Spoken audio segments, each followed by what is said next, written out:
ரொம்ப பயமா இருக்கிற பாத்திரம் எது? நான் முதல்ல அந்த காப்பியத்தை அப்படி ஓபன் பண்ணும் பொழுது நம்மள ரொம்ப பயமுறுத்துற ஒரு பாத்திரம் தாடகை. கையிலே அம்பு வைத்துக் கொண்டு நிற்கிறான் ராமன். கையிலே அம்பு வைத்துக் கொண்டு நிற்கக்கூடிய ராமனை பார்த்து விஸ்வாமித்திரர் சொல்கிறார், ராமா, அம்பை விடுத்து தாடகையை கொல். ஆனால் ராமனால் அம்பை விட முடியவில்லை. ராமனுடைய மனதிலே மிகப்பெரிய ஒரு மன தடை வந்து நிற்கிறது. என்னதான் இருந்தாலும் பெண் இல்லையா? பெண்ணை எப்படி கொலை செய்யறது? அப்பொழுதுதான் விஸ்வாமித்திரர் சொல்கிறார், நீ மனதால் நினைக்கிறாய் இவள் பெண் என்று நினைக்கிறாய், ஆனால் உண்மை அது அல்ல. உருவம்தான் பெண்ணே தவிர இவள் உள்ளத்திலே பெண்மை இல்லை.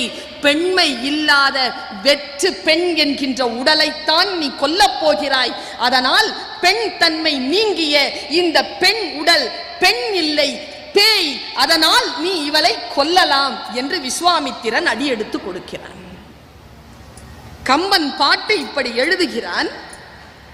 ராமனுடைய அம்பு போகிறது. எப்படி போனது என்றால் சொல் மாதிரி போச்சா அம்பு. சில சொல் கொல்லும் இல்லையா? சில சொல் ரொம்ப சூடா இருக்கும் இல்லையா? அவ்வளவு சூடாக அவ்வளவு வேகமாக அம்பு போனதாக கம்பன் எழுதினான். சொல் ஒக்கும் கடிய வேக சுடு சரம். சொல் ஒக்கும் கடிய வேக சுடு சரம். அல் ஒக்கும் நிறத்தினால் மேல் விடுதலும்.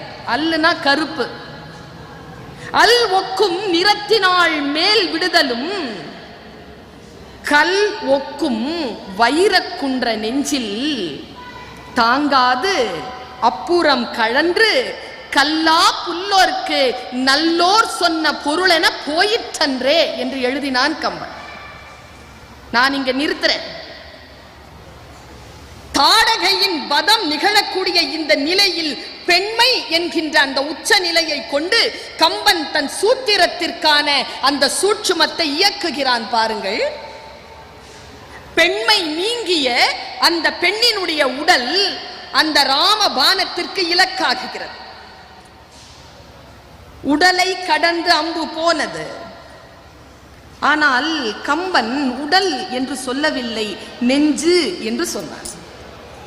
நெஞ்சு என்றும் எப்படி சொன்னான் என்றால் கல்வொக்கும் நெஞ்சு என்று சொன்னான்.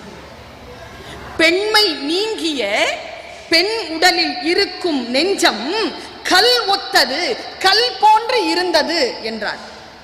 நான் இங்க சூட்சுமத்தை சொல்கிறேன். கல், நெஞ்சு கல்லா இருந்தது. கொஞ்சம் அந்த பக்கம் வாங்க. வாலிக்கு அம்பு போடுறான் ராமன். அது எப்படி போச்சா? வாழைப்பழம் இருக்குல்ல, கதலி, வாழைப்பழத்துல ஊசி போன மாதிரி போச்சா? போச்சு தானே? போகல, நின்றது. சென்றது, நின்றது. பாருங்களேன், அறிவியல் எதுன்றா கல்லுல அம்பு நிக்கணும். வாழைப்பழம் கதலி, கதலியில கடக்கணும். இது விஞ்ஞானம். மெஞ்ஞானம் என்ன தெரியுமா? கல்லுல கடந்துரும், கதலியில நின்னுடும்.